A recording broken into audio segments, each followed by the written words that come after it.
Alhamdulillah wassalatu wassalamu ala Rasulillah wa ala alihi wa sahbihi wa mawalah wa la hawla wa la quwata illa billahi wa ba'du.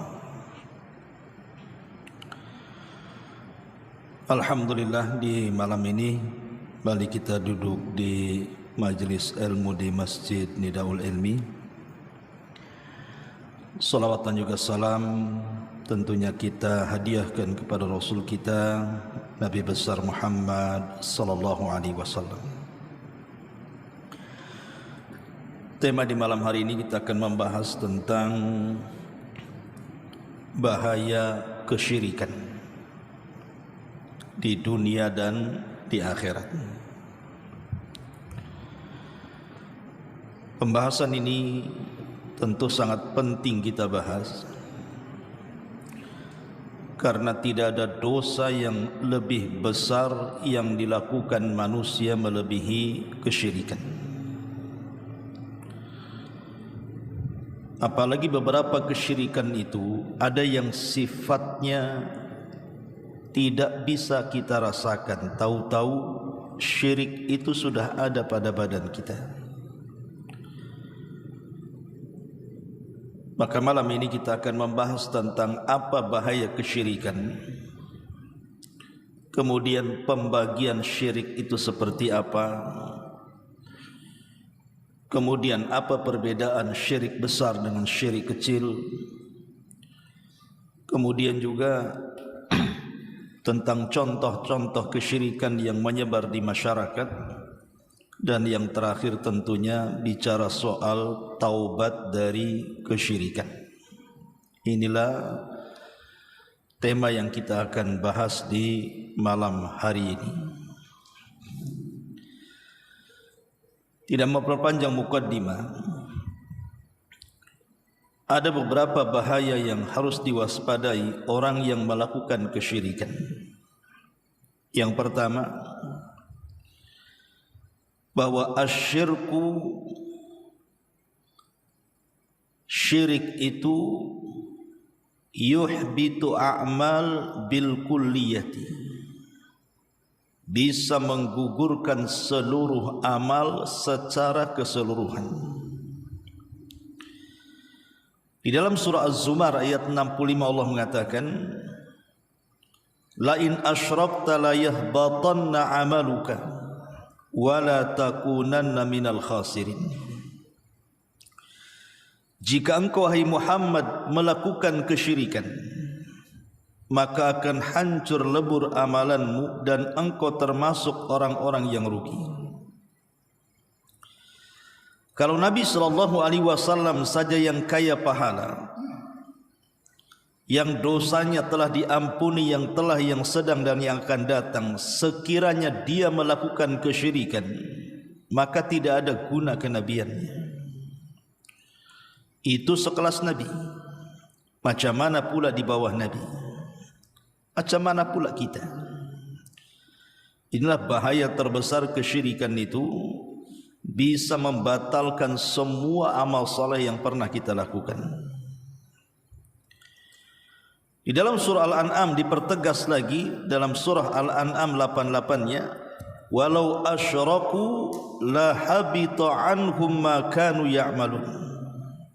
Kalaulah mereka melakukan kesyirikan, maka hancurlah apa yang telah mereka kerjakan. Kemudian yang kedua, orang-orang yang mati dalam kondisi kesyirikan, mata laqiya rabbahu musyrikan falaysa lahu amalun fi an tunala lahu al-maghfiratu abada.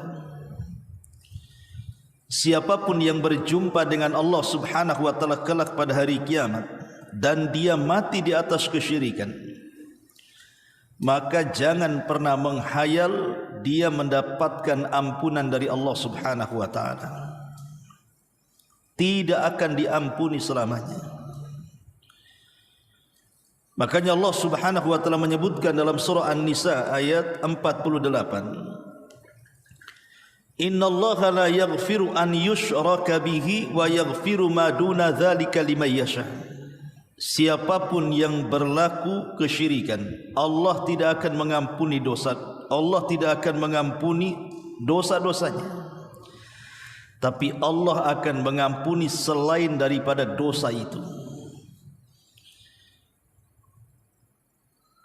Seandainya manusia itu seumur hidupnya dia melakukan dosa besar, mungkin dia berzina, mungkin dia minum khamar, mungkin dia membunuh, mungkin dia berlaku zalim, asal tidak menyekutukan Allah Subhanahu wa taala dan dia masih beragama Islam, maka masih ada harapan ampunan dosa-dosanya.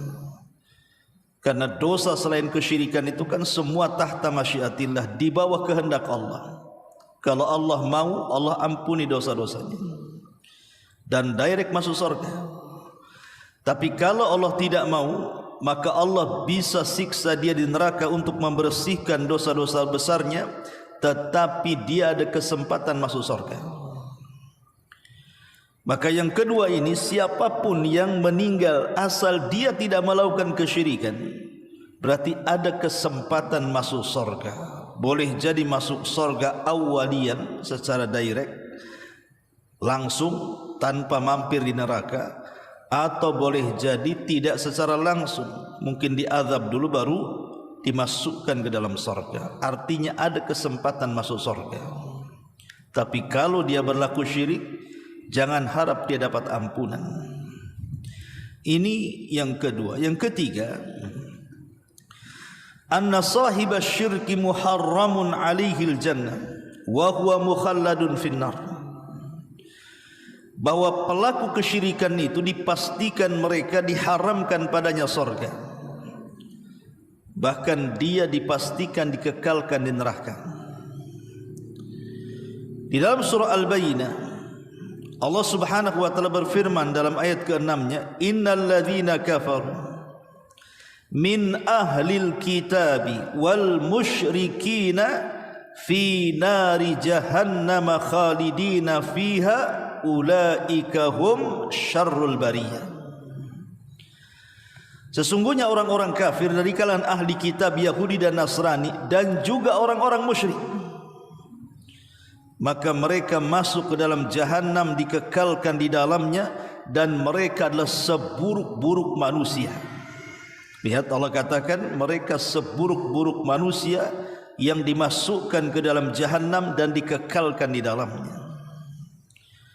Bahkan dengan tegas lagi dalam Al-Maidah 72-nya, innahu man yusyrik billahi faqad harramallahu alaihi al-jannah wa ma lidh-dhalimina min ansar. Siapapun yang berlaku syirik, maka Allah haramkan padanya surga dan tempat duduknya neraka, dan bagi orang-orang zalim tidak ada penolong kelak pada hari kiamat.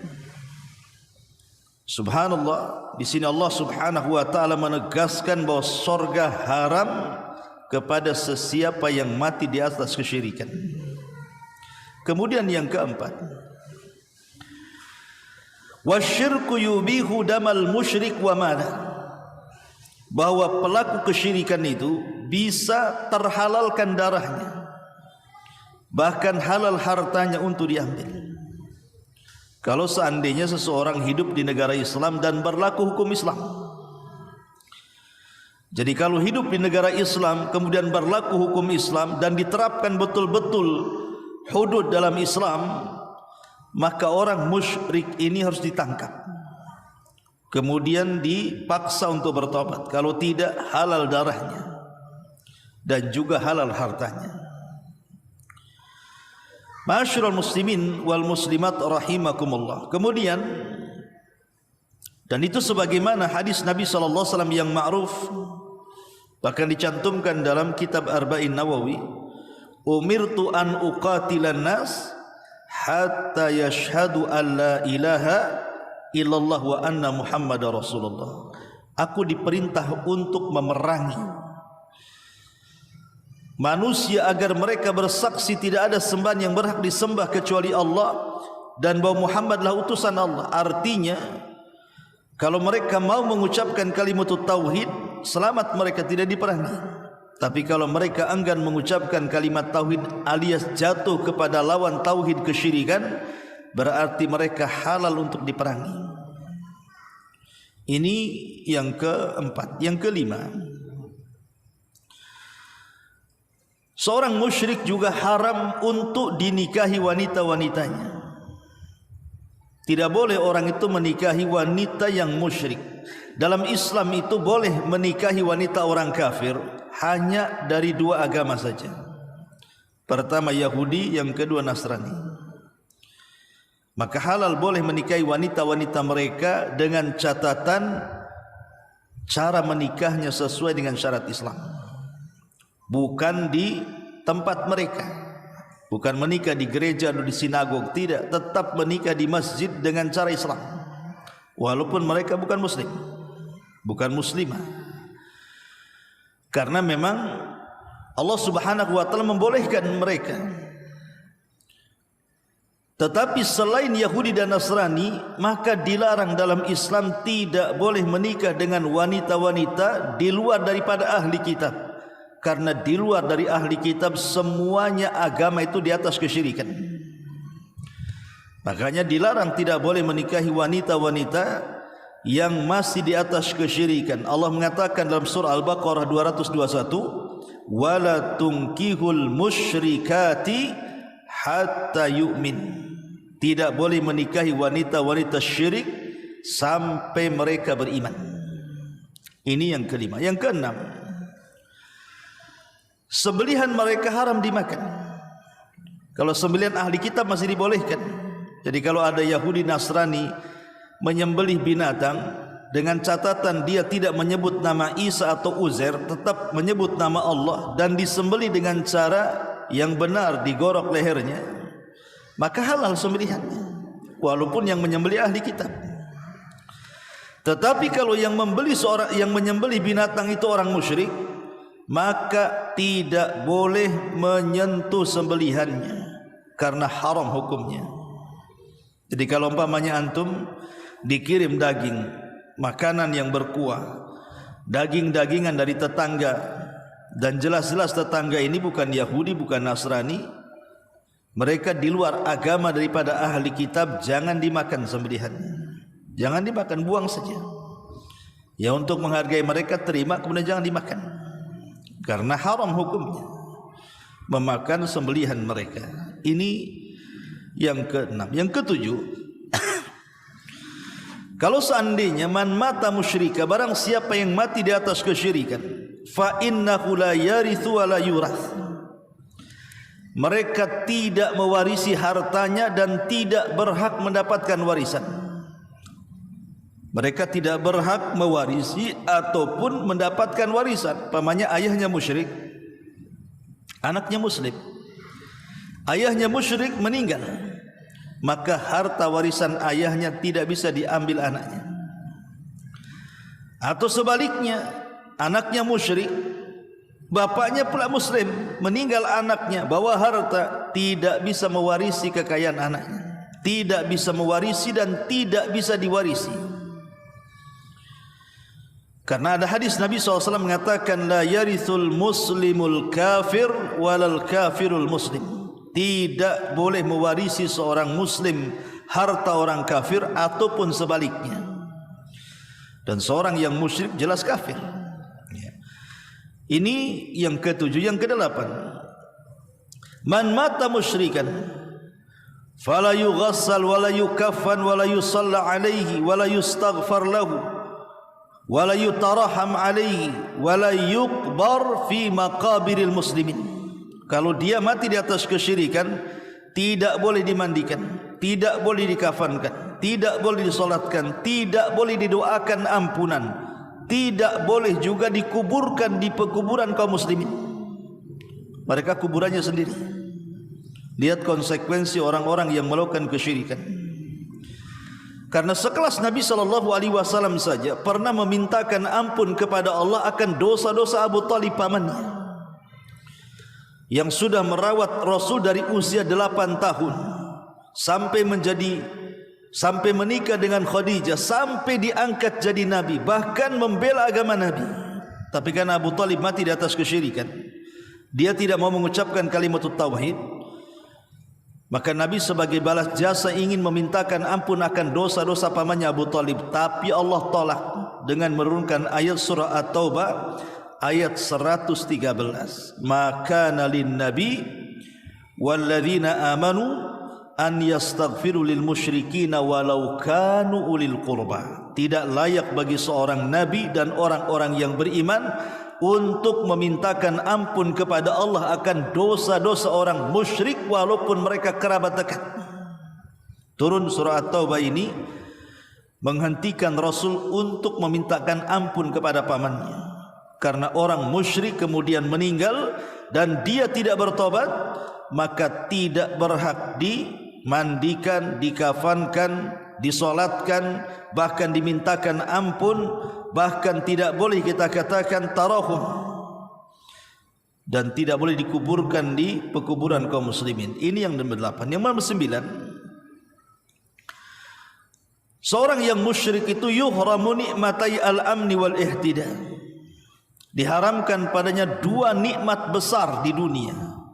Pertama keamanan, dan yang kedua petunjuk. Di dalam surah Al-An'am ayat 82 Allah mengatakan, alladzina amanu wa lam yalbisu imanahum bidzulmin ulaika lahumul amnu wa hum muhtadun.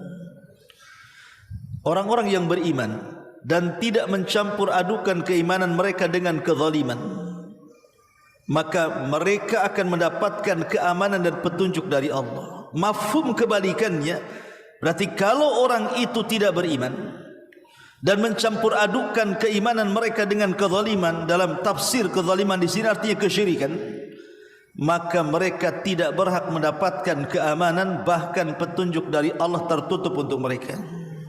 Ini ngeri. Kalau sudah tidak diberikan keamanan di dunia, artinya tidak selamat dia. Ketika tidak diberikan hidayah di akhirat, artinya tidak dapat petunjuk masuk surga. Maka hilang dua keamanan ini bagi orang-orang yang di atas kesyirikan. Ma'asyiral muslimin wal muslimat rahimani wa rahimakumullah. Kemudian yang nomor 10, bahwa seseorang yang di atas kesyirikan, syirik itu yufsidul uqul. Ingat, kesyirikan itu merusak akal. Makanya lihat kelakuan orang-orang musyrik itu yang menyembah berhala. Akal mereka tidak main. Tahu berhala itu tidak bisa melindungi dirinya, apalagi melindungi orang yang menyembahnya. Jangan cerita bicara, mendengar pun tidak bisa. Tiba-tiba ada orang yang meminta sesuatu kepada berhala, akalnya di mana? Makanya orang musyrik itu hilang akalnya. Lihat ketika Allah Subhanahu wa taala berfirman di dalam Al-Qur'an dalam surah Al-Mulk ayat 10, wa qalu law kunna nasma'u aw na'qilu ma kunna fi ashabis sa'ir. Mereka penduduk neraka mengatakan, kalau dulu kami di dunia mendengar, kalau dulu di dunia kami menggunakan akal kami, tentu kami tidak akan termasuk penghuni neraka sa'ir. Menunjukkan orang-orang yang tidak berakal itu sulit masuk surga.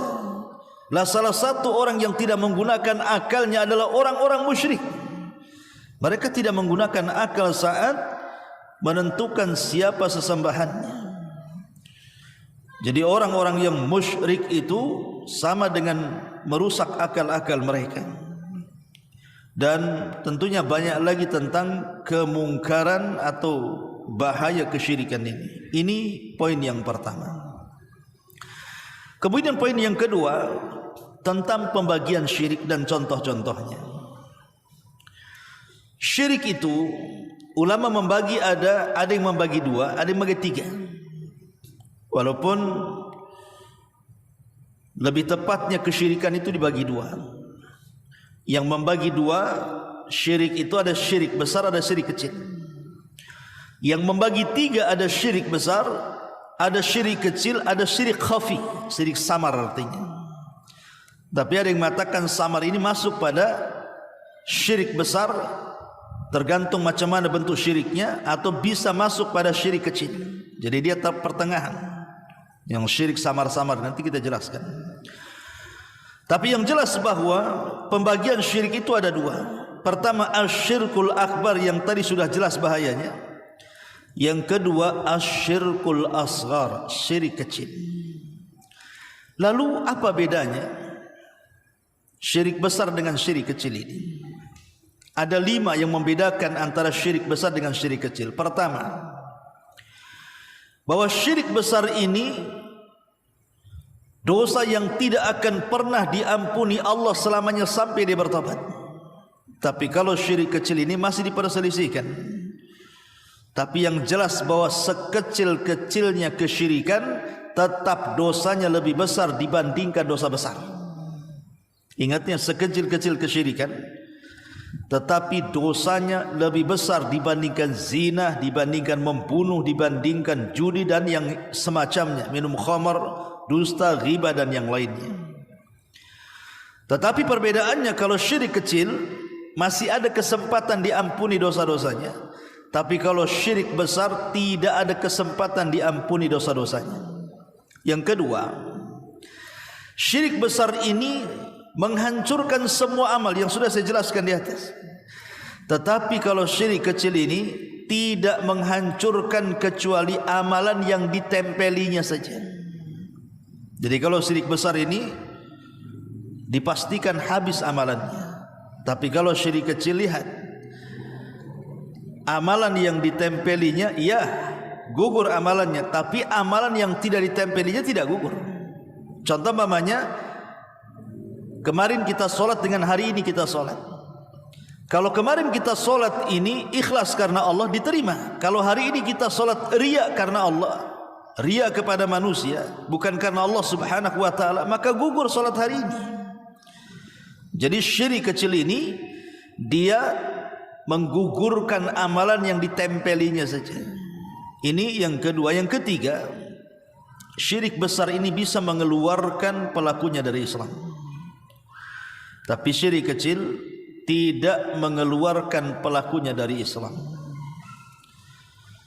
Bahkan syirik kecil ini kalau dia keluar dari melakukan kesyirikan, dipastikan dia kafir. Tapi kalau syirik kecil kan tidak, dia tidak kafir. Kemudian yang keempat, bahwa syirik besar ini mengekalkan pelakunya di neraka.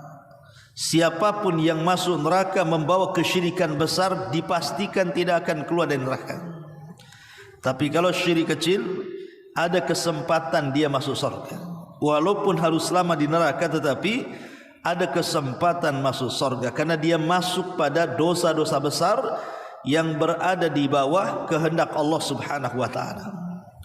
Kemudian yang nomor 5, syirik besar ini bisa menghalalkan darahnya, menghalalkan hartanya, menghalalkan kehormatannya. Tapi kalau syirik kecil tidak, dia tetap masuk dalam dairatul Islam, dia tetap masuk dalam Muslim, cuman dia melakukan kesyirikan yang disebut dengan syirkul asghar. Inilah 5 perbedaan antara syirkul akbar dengan syirkul asghar di sini. Kemudian kalau kita lihat bicara tentang syirik akbar ini, apa sih syirik akbar itu? Syirik besar itu, ulama mengatakan definisinya adalah an yasrifa li ghairillahi ma huwa mahdhu haqqillahi azza wa jal min rububiyatihi wa uluhiyatihi wa asma'ihi wa sifatihi. Jadi syirik besar itu artinya seseorang memalingkan sesuatu kepada selain Allah yang merupakan kekhususan bagi Allah, baik dalam tauhid uluhiyah, baik dalam tauhid rububiyah, ataupun dalam tauhid asma dan sifat bagi Allah. Saya ulang. Jadi syirik besar itu memalingkan sesuatu yang sesuatu ini adalah kekhususan bagi Allah, makhluk tidak punya. Tapi kemudian kita ambil kekhususan yang khusus bagi Allah diberikan kepada makhluk. Apakah dalam bab rububiyah, apakah dalam bab uluhiyah atau asma wa sifat. Contoh umpamanya, di antara kekhususan Allah apa?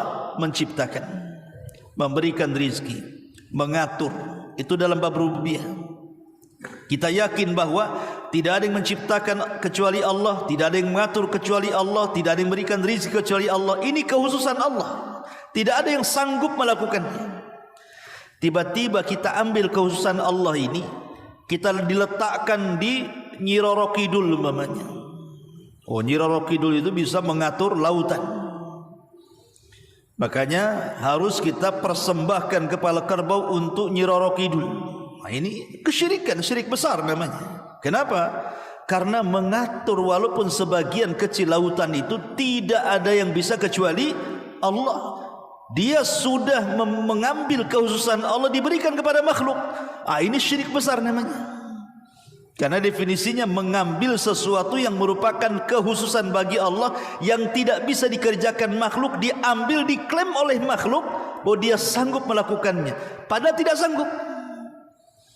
Ya.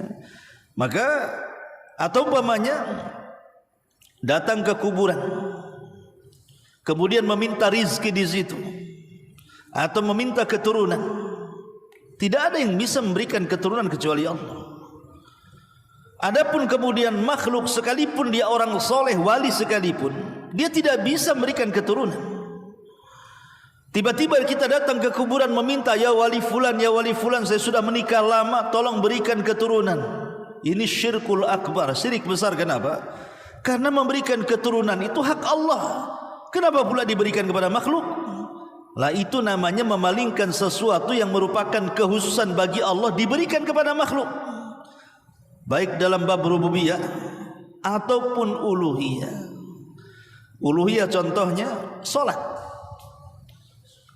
Salat, puasa, zakat, haji dan ibadah-ibadah yang lain itu tidak boleh dipalingkan kecuali kepada Allah. Kalau kita memalingkan sesuatu ibadah kepada selain Allah, berarti dia telah melakukan kesyirikan dengan syirkul akbar. Kenapa? Karena ibadah itu kekhususan bagi Allah. Kalau kita palingkan kepada selain Allah, berarti kita melakukan syirkul akbar. Ini dalam bab uluhiyah. Atau dalam bab asma wa sifat, nama-nama dan sifat-sifat Allah subhanahu wa ta'ala, memalingkan nama kepada selain Allah yang merupakan khususan bagi Allah subhanahu wa ta'ala. Nama-nama Allah yang sudah kita kenal 99 nama. Allah itu zat yang maha hidup. Tiba-tiba ada yang mengaku bahwa ada orang yang tidak akan pernah mati. Dari mana tidak akan pernah mati? Kalau orang mengklaim dirinya tidak akan pernah mati seperti Allah, seperti Tuhan, syirik dia.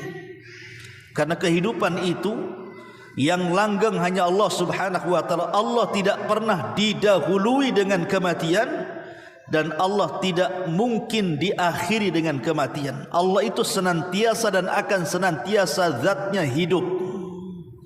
Ini contohnya, dan banyak contoh-contoh yang lain. Ya. Makanya dahulu ada seorang penyair kondang namanya Al-Mutanabbi. Ketika dia punya anak, anaknya dikasih nama Allah.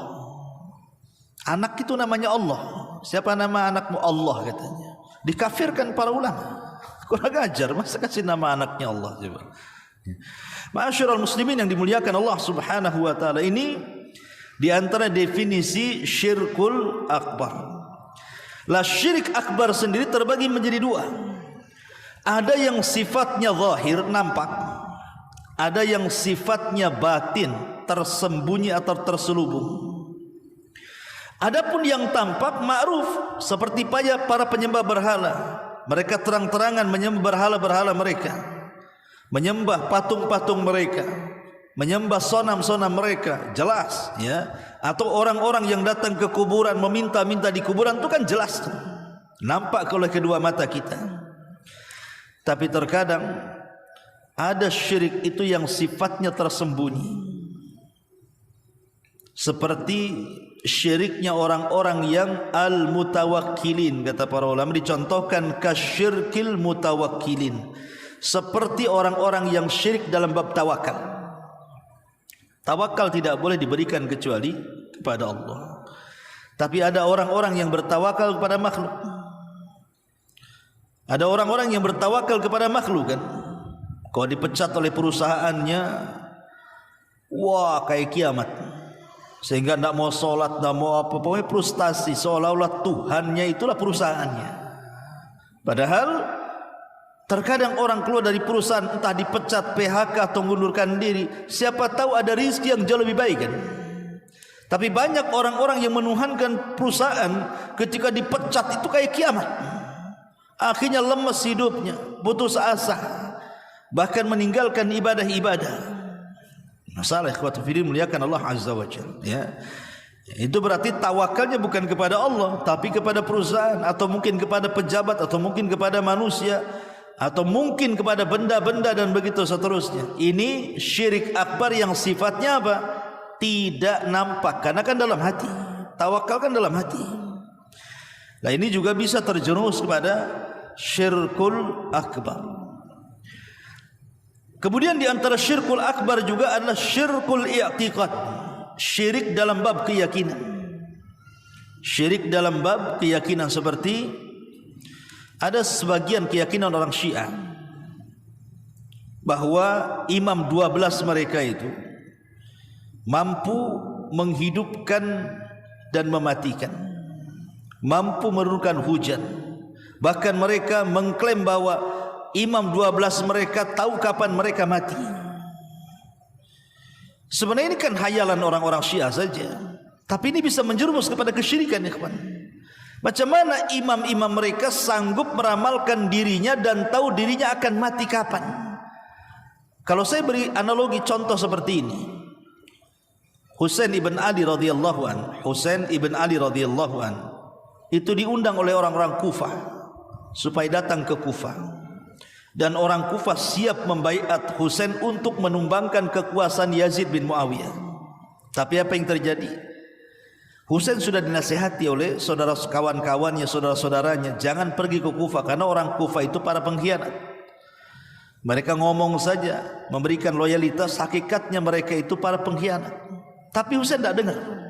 Berangkat dia dari Madinah ke Kufah. Di tengah jalan di satu tempat namanya Karbala, dibantai oleh pasukan Ubaidillah ibn Ziyad. 90 manusia mati di Karbala dan 50-nya keluarga Nabi. Pertanyaannya, kalau orang Syiah mengklaim bahwa imam mereka itu mampu mendeteksi kapan wafatnya, saya kira Husain tidak akan berangkat kalau dia tahu akan dibunuh. Saya yakin tidak akan berangkat kalau dia tahu akan dibunuh kan. Karena Husain tidak tahu dia akan dibunuh, makanya berangkat. Dan Allah sudah takdirkan begitulah pembunuhannya. Dia mati syahid, dibunuh oleh pasukan Ubaidillah. Dari mana kalau begitu imam 12 mengetahui yang gaib? Lah ini kan sebuah kesyirikan, mengklaim perkara-perkara yang gaib. Sesuatu yang gaib itu tidak ada yang tahu kecuali Allah. Qul la ya'lamul ghaiba illallah. Katakan ya Muhammad, tidak ada yang mengetahui yang gaib kecuali Allah. Itu Allah yang mengatakan dalam Quran. Ma'asyiral muslimin yang dimuliakan Allah Subhanahu wa taala. Sama Nabi juga. Nabi kalau seandainya di perang Uhud akan mengalami kekalahan, tentu Nabi tidak akan perang di Uhud. Pasti akan mengatur strategis yang lainnya kan. Tapi karena Nabi tidak tahu yang gaib, akhirnya terjadi kekalahan di perang Uhud dan hampir dia mati di situ. Kalau bukan karena Allah selamatkan dia. Lah ini namanya syirkul fil i'tiqad, namanya syirik dalam keyakinan namanya. Ya.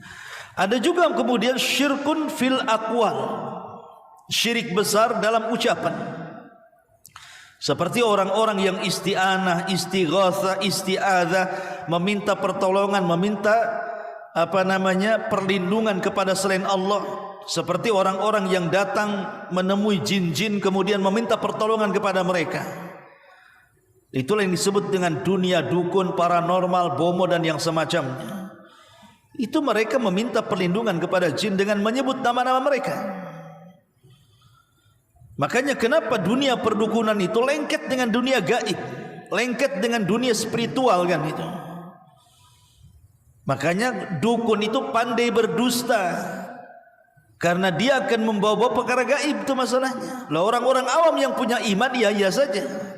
Padahal mereka sedang berkomunikasi dengan jin dan menyebut nama mereka. Lah menyebut, meminta pertolongan kepada jin dengan menyebut-nyebut nama mereka, ini sama dengan isti'adzah li ghairillah, meminta perlindungan kepada Allah, dan ini kesyirikan yang sampai kepada syirkul akbar. Syirik besar. Ya. Jangan cerita orang yang jadi dukun. Orang yang datang ke dukun saja diancam dalam syariat. Kalau hanya bertanya tidak meyakini, solatnya 40 hari ditolak. Kalau sampai bertanya kemudian diyakini, maka dia telah kufur, keluar dari Islam. Itu yang datang, cemana dukunnya. Ya. Ma'asyiral muslimin wal muslimat rahimani wa rahimakumullah. Termasuk syirik besar juga ada dalam al-af'al, perbuatan. Seperti orang yang salat menghadap berhala, orang yang sujud kepada selain Allah, menyembelih kepada selain Allah, bernazar kepada selain Allah dalam perbuatannya. Ini syirkul akbar, ikhwan. Menyembelih di kuburan, bernazar di kuburan, semua di kuburan itu syirkul akbar, bukan syirik kecil. Karena menyembelih itu ibadah, tidak boleh diberikan kecuali kepada Allah. Salat itu ibadah, tidak boleh diberikan kecuali kepada Allah. Sujud itu ibadah, tidak boleh diberikan kecuali kepada Allah. Makanya salat yang dibolehkan di kuburan itu cuma satu, salat jenazah. Kenapa? Karena tidak ada ruku dan sujud. Setiap salat yang ada ruku dan sujudnya tidak boleh salat di kuburan atau menghadap kuburan. Karena Rasul yang mengatakan la tusallu ilal kubur, jangan salat menghadap kuburan. Kecuali salat jenazah, itu pun bukan menghadap kuburan tapi menghadap kiblat, cuma di kuburan. Jadi contohnya seperti ini, umpamanya ada keluarga meninggal, kita masih di Padang, di Jawa, di Sumatera atau di mana, orang tua meninggal, pas datang sudah dikuburkan kemarin, maka kita boleh datang ke kuburan kemudian sholat di samping kuburan. Dibolehkan, tapi jangan menghadap kuburan, menghadap kiblat. Tapi sholat jenazah. Karena kenapa dibolehkan sholat jenazah di areal kuburan? Karena dia tidak punya ruku, tidak punya sujud, dan ruku dan sujud tidak boleh diberikan kecuali kepada Allah. Ma'asyiral muslimin wal muslimat rahimani wa rahimakumullah. Dan banyak contohnya, nanti kita akan berikan contoh lanjut. Kita masuk pada pembagian syirkul asghar, syirik kecil. Syirik kecil ini memang definisinya selain daripada syirkil akbar, ya syirik kecil. Tapi apa definisinya syirik kecil ini? Memang dijelaskan bahwa setiap kesyirikan yang tidak sampai mencapai had syirkul akbar, maka dia syirkul asghar. Tapi kan definisi seperti ini akan sulit dipahami. Setiap yang bukan syirik besar maka syirik kecil, iyalah kan, itu logika seperti itu. Kalau bukan syirik besar berarti syirik kecil kan. Maka sangat sulit mendefinisikan syirik kecil itu. Tetapi syirik kecil ini ada yang memang ditegaskan oleh Rasul bahwa dosa ini termasuk syirik kecil atas lisan Nabi. Contoh mamanya, Nabi SAW mengatakan, akhwafa ma akhafu alaikum asyirkul asghar. Sesuatu yang paling aku takutkan dan paling aku khawatirkan kepada kalian kalau kalian terjerumus kepada syirik kecil. Rasul menyebutkan syirik kecil, langsung menyebutkan syirik kecil. Kemudian sahabat bertanya, apa itu wahai Rasul yang kau takutkan dari syirik kecil itu? Maka Rasul mengatakan, ar-riya, orang yang berlaku riya, beribadah bukan karena Allah tapi karena manusia. Tapi riya sendiri bisa masuk pada syirkul akbar, bisa masuk pada syirkul asghar. Kalau memang seseorang itu memang kehidupannya hanya untuk riya saja, itu bukan syirik kecil, itu masuk syirik besar. Contoh mamanya, ada seorang mu'alaf, dia masuk ke dalam Islam itu bukan karena ingin mengambil hidayah, tapi karena ingin riya. Dia menikahnya karena menikahi wanita. Dia seorang muslimah, syaratnya harus menikah seorang muslimah, dia harus berpura-pura masuk Islam. Maka berpura-pura masuk Islam, kemudian hanya ingin supaya dipuji oleh istrinya dan mau menikah dengannya, atau dipuji oleh keluarganya supaya bisa menikahi putrinya, ini bukan syirik kecil namanya, ini syirkul akbar. Masuk Islamnya percuma. Karena masuk Islamnya bukan karena memang ingin mengambil hidayah, kan begitu. Karena ria mutlak dari awal, bukan karena Allah tapi karena manusia. Lain kalau dia seorang muslim kemudian dia melaksanakan sholat, terkadang ada waktu-waktunya dia ria karena mungkin di sekitarnya ada orang-orang yang dianggap mulia, akhirnya dia bagusi sholatnya, dia bagusi bacaannya, dia bagusi gerakannya, dilama-lamain sholatnya. Ini namanya syirik kecil namanya, karena datangnya bukan dari awal, ya sekonyong-konyong saja. Itu disebut syirkul asghar, nama syirik kecil. Termasuk syirik kecil adalah al-i'timad anil asbab wa adamul i'timad ala Allah. Terlampau menyandarkan kepada sebab dan lupa yang menciptakan sebab. Umpamanya terlampau yakin dengan obat. Obat ini pasti menyembuhkan. Harusnya dia katakan Allah yang menyembuhkan lewat perantara obat, kan itu. Tapi dia terlampau yakin dengan sebab dan lupa yang membuat obat, Allah Subhanahu wa taala. Dalam dunia pengobatan, sering saya ulang-ulang, ada 3 perkara yang harus antum pahami. Dalam dunia pengobatan itu harus ada 3 perkara yang harus dipahami. Pertama, ada obat itu secara nas Quran dan sunnah memang dia obat, makan. Seperti habatus sauda, kemudian minyak zaitun, kemudian madu, kemudian bekam, hijamah, ya kan? Kemudian ruqyah dan begitu seterusnya. Ini secara syar'i Quran dan sunnah mengatakan itu obat, lakukan, makan. Walaupun kita tidak boleh meyakini 100% jadi obat, karena ada yang cocok di bekam, ada yang tidak cocok di bekam. Ada yang makan madu dia cocok sembuh, ada yang makan madu juga tak sembuh, ya. Tetapi secara umum mereka adalah obat. Itu semua adalah obat karena Quran mengatakan seperti itu, hadis mengatakan seperti itu.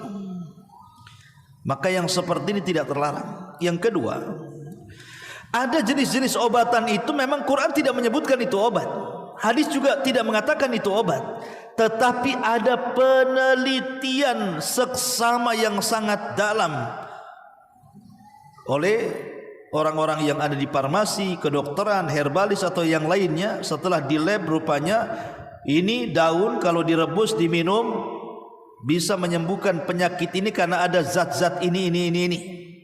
Ini akar-akaran ini kalau direbus diminum airnya akan bisa menyembuhkan karena dalam akar ini terdapat zat ini dan begitu seterusnya. Dan sudah diteliti. Walaupun Quran tidak mengatakan itu obat, hadis Nabi tidak mengatakan itu obat, tapi karena sudah diteliti dan barangnya bukan barang haram, semua halal, dedaunan, akar-akaran, buah-buahan dan begitu seterusnya atau biji-bijian, maka silahkan konsumsi, itu obat. Yang jadi masalah itu yang ketiga, Quran tidak mengatakan itu obat, hadis mengatakan itu tidak obat, penelitian pula tidak ada bahwa itu obat, tiba-tiba dijadikan obat. Itu masalah namanya, menjadikan sebab yang bukan sebab. Dan itulah biasanya dilakukan oleh dukun-dukun yang ngaku sebagai tabib. Datang ke dukun, tentu dikasih keris petir katanya, ini bisa ngobati. Tentu dikasih musab kecil nonet yang bisa ini simpan ini. Kemudian dikasih tasbih karomah katanya. Kemudian dikasih lagi benang. Pernah saya waktu ke Pulau Moro tuh dengan Ustaz Soleh itu, musim madu, musim duren di sana. Saya ke sana 3 hari di sana. Pas jalan-jalan 2 hari setelahnya, jalan-jalan jauh, jalan kaki itu udah berkilo-kilo. Lewat di sebuah kampung. Rupanya tidak ada orang kampung itu, tidak ada orang sama sekali, nggak ada yang berani. Maksudnya nggak ada orang itu di jalan-jalan. Rupanya orang itu tak berani keluar. Sebagian mereka ada di rumah, sebagian mereka ada di kebun duren. Yang ada di kebun duren tak berani pulang, yang ada di rumah tak berani pulang ke kebun. Jadi ketika kita keluar di situ rame-rame, jadi orang itu udah deg-degan kan itu. Kok berani gitu ya? Rupanya ada keyakinan di pulau di sana itu bahwa dalam setahun itu ada hari-hari tertentu itu akan membawa sial. Maka mereka tinggal di rumah atau di kebun dan tidak pulang. Yang saya herankan ketika itu ada anak-anak kecil yang banyak sekali di situ. Rata-rata membawa benang warna kuning. Ada yang di leher, ada yang di gelangkan, ada yang di perut, ada yang di kaki, dan tidak boleh dilepas kecuali putus sendiri. Jadi saya sama Soson itu mencobalah ini nanya-nanya, kok ada ya, untuk apa benang? Hampir semua anak-anak kecil itu pakai benang kuning, tidak boleh dilepas sampai putus sendiri. Jadi saya tanya, ini kenapa kok sampai bayi-bayi dikasih itu? Rupanya dia mengatakan apa? Itu untuk menangkal berbagai macam penyakit, berbagai macam wabah, dan begitu seterusnya. Lah dari mana? Apotek tidak pernah jual benang. Yang jual benang itu biasanya tukang jahit. Enggak ada hubungan kaitan dengan penyembuhan. Kalau mau buat celana ya. Tapi kalau mau menyembuhkan penyakit tidak mungkin datang ke tailor, datangnya ke apotek, ke dokter kan begitu. Inilah namanya menjadikan sebab yang bukan sebab. Ketika saya tanya dari mana benang itu, rupanya dari kuburan yang dikeramatkan. Di situ ada juru kuncinya, itulah yang minta benang situ. Ini kan kesyirikan, ikhwan. Ya memang tidak sampai kepada syirkul akbar, karena dia hanya menjadikan sebab yang bukan sebab, tidak sampai kafir, tidak keluar dari Islam kan. Karena kesalahan dia menjadikan sebab penyembuhan yang bukan sebab penyembuhan. Tapi bisa menjadi syirkul akbar apabila dia menyandarkan penyembuhan itu kepada benang. Kalau dia mengatakan benang inilah yang menyembuhkan, bukan syirik kecil lagi. Ini syirkul akbar namanya, syirik besar. Yang syirik kecil itu dia masih meyakini Allah yang menyembuhkan lewat perantara benang. Nah, itu baru syirik kecil, tidak mengeluarkan dari Islam ya. Tapi ketika seseorang menyandarkan kepada sebab dan lupa kepada yang membuat sebab, nah inilah yang disebut dengan syirkul asghar. Terlampau menyandarkan maksudnya. Tapi kalau mutlak menyandarkan kepada sebab, ya syirik besar ya. Kemudian juga di antara syirkul asghar adalah at-tatayyur. Tatayyur itu diambil dari kalimat burung ya, tayrun. Tatayyur itu menganggap burung sial dan untung. Karena begini kisahnya, orang-orang Mekah ini sebelum Nabi SAW diutus, kebiasaan mereka kan berniaga kedua arah. Allah mengatakan rihlatash syita'i was-saif li'ila fi Quraisyin ila fihim rihlatash syita'i was-saif. Ada syita, ada saif. Syita itu musim dingin, saif itu musim panas. Jadi orang-orang Mekah ini kalau di musim dingin mereka berniaga ke Yaman. Kalau di musim panas mereka berniaga ke Syam, ke Palestina. Lah kebiasaan orang-orang musyrik Arab apabila hendak berangkat berniaga, maka mereka selalu menerbangkan merpati. Burung merpati akan diterbangkan. Kalau burung ini mengarah ke Syam, tidak mengarah ke Yaman, atau tidak mengarah ke arah lain, pokoknya jangan mengarah ke Syam saja, berarti mereka akan membawa hoki menurut keyakinan mereka. Mereka akan berangkat. Tapi kalau burung ini menuju Syam, walaupun tujuannya tidak ke Syam, mereka tidak akan berani berjalan. Mereka akan tunda besok lagi, tunda minggu depan lagi, tunda bulan depan lagi, sampai ketika menerbangkan burung asal tidak ke Syam. Makanya Syam disebut Syam itu litasya'um. Kenapa orang-orang Arab menyebutnya Syam? Syam itu dari kalimat tasya'um. Tasya'um itu membawa sial. Jadi kalau burung itu mengarah ke Syam, ini pasti bawa sial nih. Makanya mereka tidak akan berangkat dagang. Lah sejak itulah Islam datang dan mengharamkan tatayyur. Tidak boleh menyandarkan keuntungan dan kebuntungan usaha itu kepada seekor burung ya, itu tatayyur namanya. Itu di zaman jahiliyah, ikhwan. Tapi di zaman sekarang berkembang tatayyur itu. Bukan hanya sekedar ke burung saja. Kalau dulu zaman saya masih kecil-kecil di desa-desa itu ada namanya burung perukutut. Ini kalau sudah dia bersuara tutut-tutut gitu apa gitu ya, entah agak panjang entah apa gitu. Oh ini burung ini bohok ini. Dipelihara atau dijual mahal tuh. Ya kalau zaman dulu ya. Tapi rupanya beralih bukan ke burung saja. Dan anehnya di negeri kita ini tatoyurnya musim-musiman. Dulu ada ikan lohan, makin besar nong-nongnya katanya makin hoki. Tapi sekarang makanya ikan lohan mahal zaman dulu kan. Sekarang ada harganya, digoreng sekarang ikan lohan tuh. Ya. Kemudian muncul juga daun janda bolong. Tahu kan daun janda bolong yang besar-besar itu? Kenapa itu sejarahnya disebut janda bolong? Apa ada janda yang nggak bolong? Ya nggak paham ya. Tapi yang jelas bahwa itu pohon itu diyakini membohoki kan. Akhirnya sampai mahal, naudzubillah. Sampai nggak ada orang kebeli ratusan juta. Sekarang mana ada? Mau janda bolong, mau rapat, tetap aja murah sekarang. Musim-musiman tatoyurnya kan. Kemudian apalagi dulu itu? Dulu pernah tahun-tahun kapan itu yang orang demam batu akik itu? Semua orang jual batu akik. Subhanallah.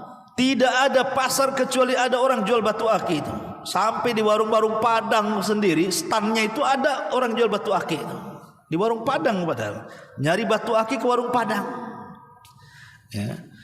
Di Nagoya itu saya pernah mau beli warung Padang, kok ada orang jual batu akik di situ. Masya Allah, udah berkembang warung Padang jadi warung jual batu akik gitu. Dan semua gedabus, menurut saya itu semua penjual batu akik itu pendusta. Kenapa? Karena dipromosikan tuh batu-batu tuh. Nih batu ini batu mantap ini Pak katanya. Ini merah delima nih, ini bagus nih. Ini kalau untuk jualan laris. Kamu sendiri gak laris kok. Padahal kamu yang jual itu batu itu. Memang orang-orang jualan jimat itu semua pendusta. Kalau dibilang ini hoki membawa keberuntungan, kau sendiri gak beruntung. Kenapa kau jual batu akik? Kenapa gak jadi pengusaha saja?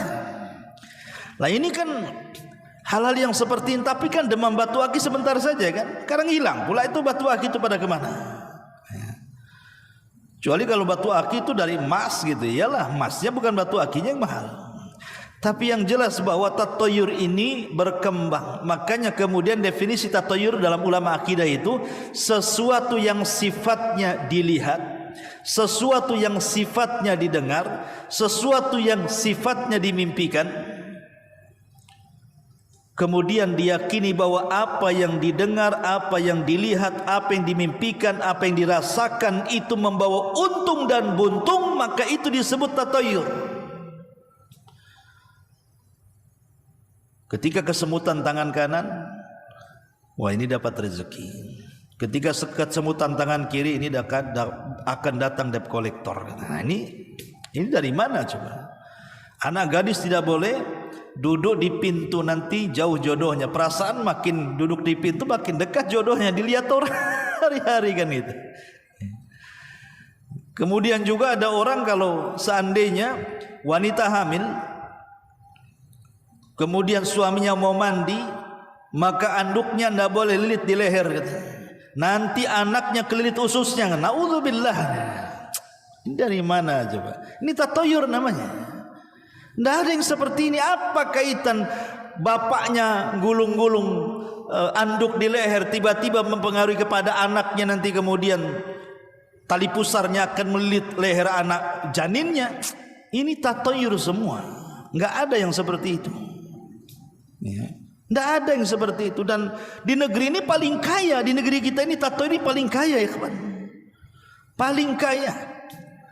Contoh saja umpamanya antum naik mobil atau naik motor, nabrak kucing. Ya. Kucing ini kalau enggak dihormati seperti manusia, ya dikafani, dihormati, dikuburkan dengan layak, itu akan membawa kecelakaan itu. Kemudian diyakini sebenarnya kenapa terjadi kecelakaan setelah dia nabrak kucing? Karena dia termakan berita hoax. Bahwa siapa yang nabrak kucing, kalau kucing itu tidak dikuburkan dengan baik, maka dia akan mengalami kecelakaan. Maka setan datang membayang-bayangi dia. Coba kalau tidak ada keyakinan seperti nabrak kucing sama dengan nabrak ayam, nggak mungkin dia. Apa bedanya nabrak kucing dengan nabrak ayam, nabrak entok, nabrak suang atau yang lainnya? Sama saja semua binatang. Tidak ada bedanya. Yang menjadikan kemudian keyakinan seperti itu itulah disebut dengan tatayur namanya. Atau zaman dulu ketika ada melihat gagak di tengah malam, ini ada orang mati nih, hati-hati, jangan ada yang tidur, nanti kita yang mati katanya. Jadi satu malam suntuk itu gara-gara melihat burung gagak, sampai pagi dia tak mau tidur, karena pasti ada orang mati katanya. Lah ini kan perkara-perkara seperti ini, naudzubillah, melihat burung hantu dan begitu seterusnya, macam-macam lah. Kalau antum lebih paham, bahkan di beberapa daerah kan tatoyurnya beda-beda tuh. Ya, satu daerah dengan daerah yang itu mesti punya tatoyur. Lah Islam datang menghapuskan karena itu kesyirikan. Tatoyur itu bagian daripada kesyirikan, syirkul asghar. Ya. Ataupun namanya gambaran kesyirikan yang lainnya, maksudnya masuk dalam kategori syirkul asghar juga. Dalam bentuk ucapan. Seperti ucapan yang sering di masyarakat kita dengar, kalau saya tadi tidak keluar, tentu saya tidak akan kecelakaan. Atau umpamanya ada orang tua mengatakan, "Enggak usah keluarlah nak," katanya. Sudah di rumah saja. Nekat anaknya. Tahu-tahu betul-betul kecelakaan. Apa kata orang tua? Tuh kan kewalat dengan orang tua katanya. Orang tua jangan keluar, coba tidak keluar dia tidak celaka. Ya, coba tidak jalan ke sini tidak jatuh. Kalau bukan karena anjing tetangga yang gonggong, habislah rumah si kecurian. Kalau bukan karena dokter ini yang mengoperasikan istri saya, suami saya, anak saya, sudah mati anak saya. Ini kalimat syirik, ikhwan. Tidak boleh. Ya. Karena kalimat seperti ini walaupun biasa ya terucap di masyarakat, tetapi di sini menafikan adanya Allah di situ. Harusnya bahasanya ditata. Bahasanya seperti ini, kalau bukan karena Allah, kemudian, dan enggak boleh pakai dan. Lihat, Islam itu mengatur bagaimana kita memuliakan tauhid. Kalau bukan karena Allah, kemudian dirimu wahai dokter, maka tentu anak saya akan parah penyakitnya. Alhamdulillah jadi sembuh. Ya. Itu pun harus menggunakan bahasa kemudian. Dalam bahasa Arab itu menggunakan kalimat summa, bukan waw. Kalau dia mengatakan laulallah wa anta, kalau bukan karena Allah dan kamu, ini syirik masuknya. Walaupun Allah disebut, tetapi dengan disejajarkan Allah dengan makhluk, maka ini syirik, walaupun tidak syirik besar, ini syirik kecil. Jadi bahasanya ditata, kalau bukan karena Allah, kemudian ya. Makanya ataupun menghindarkan kalimat lau, seandainya. Ini kalimat seandainya ini bisa menjerumuskan kepada syirkul asghar. Makanya ada hadis Nabi SAW, fa inna lau taftahu amalu syaitan, karena lau itu kalimat yang membuka pintu-pintu amalan setan. Karena kalimat lau seandainya itu, sadar ataupun tidak, orang itu telah menolak takdir. Seandainya aku tidak ke sana, tentu tidak begini. Nah, kan itu. Padahal sudah takdir. Coba seandainya aku tidak, tadi saudara saya tidak keluar dengan motor itu, tentu tidak ketabrak, tidak mati. Walaupun tidak keluar, kalau sudah ditakdirkan mati hari itu, macam mana caranya pasti dia mati. Bukan masalah sebab. Sebab itu macam-macam, tetapi kematian itu satu, itu takdir. Sebab boleh macam-macam. Ada orang yang jatuh, ya mati. Ada orang yang ketabrak, dia mati. Ada orang minum racun, dia mati. Ada orang bunuh diri, dia mati. Sebab itu bisa ribuan, tapi mati itu satu. Itulah takdir. Kalau hari ini harus mati, maka pasti mati. Ada orang tidur nggak ngapa-ngapain, besoknya nggak bangun lagi. Banyak yang seperti itu. Padahal sehat, ahli olahraga, ya, menjaga betul makanannya. Kalau sudah ditakdirkan mati, tidak ada ceritanya. Nah, makanya jangan selalu menggunakan kalimat seandainya. Tapi kalau seandainya itu terjadi musibah, katakan qaddarallahu wa ma syaa fa'al. Ini semua sudah takdir dari Allah dan Allah bisa berbuat sekehendaknya. Begitu ngomongnya. Jadi kalau seandainya kita jalan kesandung, lecet, ketabrak, patah dan begitu seterusnya, ini sudah takdir Allah. Tidak bisa kita nyalahkan seandainya tadi. Ya, ini karena ini membuka pintu daripada pintu-pintu syaitan. Dan banyak gambaran-gambaran tentang syirkul asghar. Taib. Ada perbedaan antara syirik yang dilakukan orang dulu dengan syirik yang dilakukan orang sekarang. Yang pertama, syirik orang dulu itu rata-rata mereka menyembah Allah di saat mereka susah, tapi di waktu senang mereka datang ke berhala dan meminta-minta. Itu orang-orang jahiliyah di zaman itu. Mereka melakukan kesyirikan itu di waktu senang saja. Di waktu susah tidak pernah melakukan kesyirikan orang musyrik itu. Contoh, Abu Jahal itu punya anak namanya Ikrimah bin Abi Jahal. Ikrimah bin Abi Jahal itu salah satu nama yang ditarget Nabi tidak akan dapat pengampunan kecuali dibunuh. Ketika terjadi Fatu Mekah, kan ada nama-nama orang yang data oleh Rasul, orang-orang ini tidak bisa dapat pengampunan, tangkap bunuh. Tapi secara umum semua penduduk Mekah itu diampuni oleh Rasul. Ketika terjadi Fatu Mekah, Rasul memandang orang-orang yang pernah menyakiti dia dan keluarganya, menyakiti sahabatnya, dipandang satu-satu. Tapi Rasul mengatakan apa? Idhabu fa antumut tulaqa, pergi kalian sudah dimaafkan.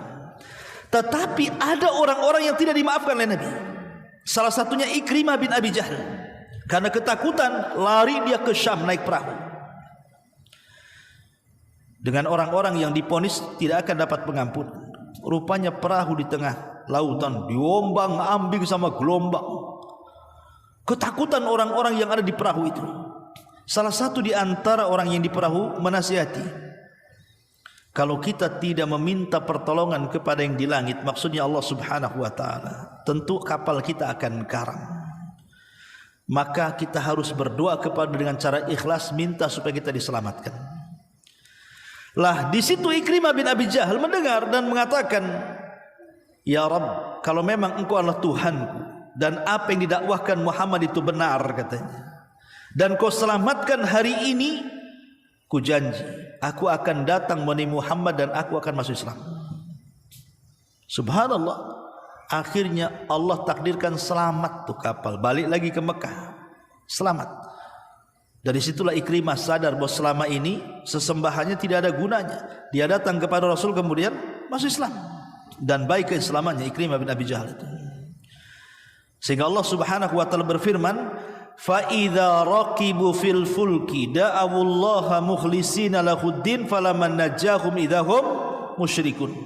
Apabila mereka berada di atas kapal kemudian diombang-ambing dengan bahtera yang sangat dahsyat, mereka pun berdoa ikhlas kepada Allah. Tapi ketika kapal diselamatkan, mereka melakukan syirik lagi. Dari sini menunjukkan bahwa orang-orang musyrik di zaman jahiliyah itu, kalau di waktu susah, tidak ada yang datang ke Lata, Uzza, Manat, Hubal, tidak ada. Mereka langsung kepada Allah Azza wa Jalla. Makanya ada seorang namanya Husain, ayahanda daripada Imran ibn Husain. Dia tokoh dari tokoh-tokoh Ansor, masih musyrik. Ketika Rasul hijrah ke Madinah, berdialog Rasul dengan Husain, ayahanda daripada Imran ibn Husain itu. "Wahai Husain," kata Rasul, "berapa sebenarnya Tuhanmu itu? Kam adadu alihatika, berapa jumlah Tuhanmu itu?" kata Rasul. Kata Husain, "Jumlah Tuhanku ada 7," katanya. Kemudian dia mengatakan, "Sittatun fil ardi wa wahidun fis sama." Yang 7 itu, yang 6 ada di bumi, yang 1 ada di langit, katanya. Jadi mengakui ada Tuhan di langit 1, ada 6 Tuhan di bumi, Lata, Uzza, Manat, Hubal dan yang lainnya itu. Kemudian Rasul mengatakan, mana kuat, Tuhan yang 6 di bumi atau Tuhan yang 1 di langit, katanya. Kata Husain, ya yang di langit lebih kuat. Kemudian kata Rasulullah, kalau seandainya engkau sakit, anakmu sakit, keluargamu sakit, kemana kau arahkan doamu? Ke yang di atas atau ke yang 6 berhalamu? Maka Husain mengatakan, ke yang di atas, katanya. Baik, kalau engkau mencari rizki, kau minta kepada siapa rizki yang akan diberikan kepadamu, kepada 6 berhala yang ada di bumi, ataukah kepada Tuhan yang ada di langit? Dia mengatakan kepada yang di langit. Kemudian Rasul mengatakan, berarti yang di langit lebih kuat dibandingkan Tuhan yang di bumi. Ya, kata Husain, seandainya kau tinggalkan Tuhan yang di bumi yang 6 itu, kau fokus dengan yang di atas, kira-kira yang 6 itu demo enggak Tuhanmu tuh? Kata Rasul, kira-kira dia akan mencelakakan kamu enggak? Tiba-tiba kemudian menyerang Tuhan yang di langit satu. Kata Husain, oh tidak bisa, karena yang di atas lebih kuat katanya. Coba ingat, itulah dialognya orang-orang musyrik. Akhirnya kemudian setelah lama dialog dengan Rasul, diberikan logika-logika oleh Nabi SAW, masuk Islam dia. Ya, ini menunjukkan apa? Bahwa orang-orang musyrik di zaman dulu itu kalau melakukan kesyirikan di waktu susah saja, kalau di waktu senang mereka justru melakukan kesyirikan. Kau di zaman sekarang susah senang tetap syirik. Susah makin syirik, senang makin syirik di zaman sekarang ini. Susah datang ke kuburan minta-minta supaya usaha dilancarkan. Usahanya sudah lancar, takut bangkrut, datang ke dukun, dari kuburan ke dukun itu sama saja. Ke kuburan meminta-minta syirik. Setelah kaya takut kekayaannya hilang, datang ke bah dukun, syirik juga kan begitu. Ini makanya kenapa kesyirikan di zaman dulu lebih ringan dibandingkan kesyirikan di zaman sekarang. Ini satu. Yang kedua, kalau orang-orang dulu jahiliyah itu, mereka itu sesembahannya batu, pohon, makhluk-makhluk yang tidak punya dosa. Apa dosanya batu? Apa dosanya pohon? Tidak ada. Ya. Ataupun kalau memang menyembah orang-orang soleh yang sudah meninggal, memang jelas-jelas kesolehannya, bukan kaleng-kaleng kesolehannya, memang mereka orang soleh, jadi jelas kesolehannya. Tapi kalau orang sekarang ini yang nyembah kuburan itu, tidak tahu ini kuburan ini dulu semasa hidupnya soleh ketoleh, tidak tahu kita. Dia orang baik, orang fasik, kita tidak tahu. Yang jelas kata orang itu wali, itu kata orang. Ya, lah ini masalah kan begitu. Makanya orang dulu kesyirikannya lebih ringan dibandingkan kesyirikan di zaman sekarang. Yang ketiga, di zaman jahiliyah tidak ada keyakinan itu Allah masuk kepada tubuh manusia. Tidak ada. Orang jahiliyah tidak pernah mengatakan seperti itu. Hatta Abu Jahal, Abu Lahab, tidak ada yang mengatakan Allah itu menyatu dengan makhluk. Di atas kesyirikan dan kejahilian mereka loh ya. Tapi di zaman sekarang ada pula orang meyakini bahwa Allah itu bisa menyatu dengan makhluk. Dalam bahasa Jawa itu istilah manunggali kaula Gusti. Allah itu menyatu dengan alam. Bahkan lebih parah lagi, bukan dengan alam, dengan manusia. Itu disebut dengan akidah hululiyah namanya. Akidah hululiyah, Allah bersatu dengan makhluk seperti kopi, gula, teh, jadi satu, kayak gitulah campurnya. Belakangan kemudian orang-orang yang berpemahaman seperti ini apa? Karena Tuhan sudah berada di badan dia, sehingga tidak ada kewajiban untuk melaksanakan yang wajib-wajib. Sudah mulai meninggalkan sholat, puasa, zakat, haji, pokoknya enggak ibadah lagi. Untuk apa ibadah? Tuhan sudah ada dalam hati saya, sudah ada badan saya. Ya, orang yang beribadah itu harus bagi mereka yang Tuhannya belum masuk ke badan, gitu, masih di luar. Istilah dengan syariat. Kalau sudah tingkat ma'rifat beda, karena sudah masuk karena enggak perlu lagi. Berdalil pula dengan Quran, wa'budullaha hatta ya'tiyakal yakin, sembahlah Allah sampai datang keyakinan. Berarti saya sudah yakin, tidak perlu menyembah Allah. Maksud keyakinan di situ mati, sembah Allah sampai mati, sampai yakin pula. Karena sudah ma'rifat kan yakin tuh. Berarti tidak perlu menyembah Allah lagi. Ini kan gimana? Bahkan ada pemahaman inna salata li dzikri, Allah mengatakan salat itu untuk mengingat aku. Aku kalau sudah ingat Allah tak perlu salat lagi katanya. Karena inti salat itu untuk mengingat Allah. Aku sudah ingat.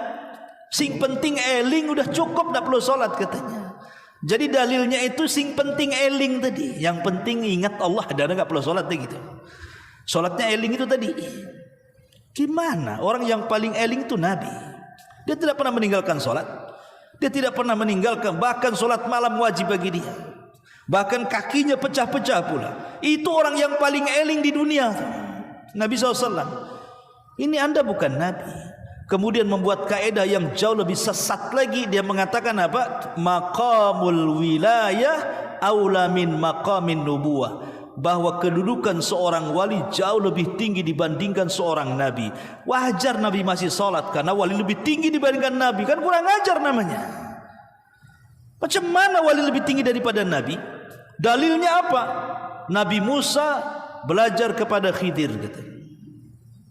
Khidir kan wali. Nabi Musa ini nabi dan rasul. Kedudukan Nabi Musa itu lebih tinggi nabi dan rasul. Kenapa belajar kepada wali, katanya? Jangan salah, Nabi Musa belajar kepada Khidir itu karena dia dihukum oleh Allah. Gara-gara ada orang bertanya, wahai Musa, ada enggak orang lebih alim dibandingkan kamu? Kata Nabi Musa, tidak ada. Lupa Musa mengucapkan insya Allah. Makanya Allah hukum Nabi Musa. Ada tuh Khidir, kau belajar sama dia. Tapi ingat, walaupun Musa belajar kepada Khidir, bukan berarti Khidir lebih mulia dibandingkan Musa. Tidak, Musa lebih mulia dibandingkan Khidir. Musa itu ulul azmi, dia nabi, dia rasul, dia diturunkan Taurat. Khidir apa? Dia bukan nabi. Diperselisihkan kenabiannya, ada yang mengatakan nabi, ada yang mengatakan wali. Masih diperselisihkan oleh para ulama. Apalagi setingkat rasul, apalagi ulul azmi. Lalu kenapa Nabi Musa belajar kepada dia? Sudah saya katakan tadi, karena memang perintah Allah. Allah yang perintahkan belajar, gara-gara Nabi Musa terpeleset lidahnya. Sifat manusianya datang sombong. Tidak ada yang orang lebih alim daripada aku, kata Nabi Musa. Kata Allah, ada. Ya, makanya kemudian Khidir pun ngomong dengan Nabi Musa ketika di atas perahu dalam hadis yang sahih itu. Wahai Musa, ilmu yang kau miliki aku tidak tahu, sebagaimana ilmu yang kau miliki kau tidak tahu. Artinya masing-masing punya ilmu di sini kan. Allah lebihkan masing-masing. Musa punya kelebihan, Khidir punya kelebihan. Nah, dari sini ikhwatul fillah menyatakan Allah tidak bisa dijadikan dalil bahwa makom wali itu lebih tinggi dibandingkan makom para nabi. Bagaimanapun para nabi lebih tinggi. Mereka utusan Allah. Nah, ini untuk melegalkan pemahaman tadi, hululiyah, bersatunya Allah dengan makhluk sehingga meninggalkan ibadah. Ini bukan ajaran Islam. Ya. Dan merendahkan orang lain yang kata mereka kalau baru tingkat syariat itu antum enggak ada apa-apanya. Antum kalau ketemu dengan orang ini antum diremehkan. Diremehkan walaupun antum salat 5 waktu, tepat waktu salat sunnahnya, ngajinya rajin, enggak ada apa-apa di mata mereka karena antum masih tingkatan TK. Mereka sudah menganggap S1, S2, doktor, profesor. Padahal terbalik, antum yang sudah profesor, mereka yang masih TK sebenarnya. Makanya orang berjumpa dengan orang seperti ini, kita diremehkan jadinya. Antum masih tingkatan syariat, belum sampai kepada hakikat. Ya. Ma'asyiral muslimin yang dimuliakan Allah Subhanahu wa taala, inilah di antara contoh kesyirikan tempo dulu dan kesyirikan di zaman sekarang. Adapun yang terakhir, karena waktu juga, tentu karena syirik ini dosa yang paling besar, maka tidak bisa dia dihapus dan digugur dosa itu dengan sholat, dengan puasa, dengan wudu. Walaupun Rasul mengatakan sholat 5 waktu ke sholat 5 waktu yang bisa menggugurkan dosa, umrah satu ke umrah berikutnya bisa menggugurkan dosa, wudu tetesannya bisa membawa dosa dan menghancurkannya. Ini dosa-dosa kecil. Kalau dosa besar tidak bisa dihilangkan dengan sholat, dengan umrah, dengan wudu, dengan sujud, ruku dan begitu seterusnya. Maka dosa syirik karena dosa yang paling besar harus ada taubatan nasuha. Taubat yang betul-betul taubat yang ikut syarat taubatnya. Satu, dia harus meninggalkan kesyirikannya. Yang kedua, dia harus menyesal dari kesyirikannya. Yang ketiga, tidak mengulang lagi kepada kesyirikannya. Ini harus ada. Kemudian yang keempat, dia buktikan dia meninggalkan kesyirikan itu dengan mempelajari tauhid. Ikuti perbuatan dengan perbuatan buruk dengan kebaikan. Kalau dulu melakukan kesyirikan, sekarang tegakkan tauhid. Baru taubatnya diterima oleh Allah Subhanahu wa taala. Wallahu alam. Ini di antara bahaya kesyirikan. Subhanaka wa bihamdika asyhadu an la ilaha illa anta astaghfiruka wa atubu ilaik. Allahu taala alam. Assalamualaikum warahmatullahi wabarakatuh.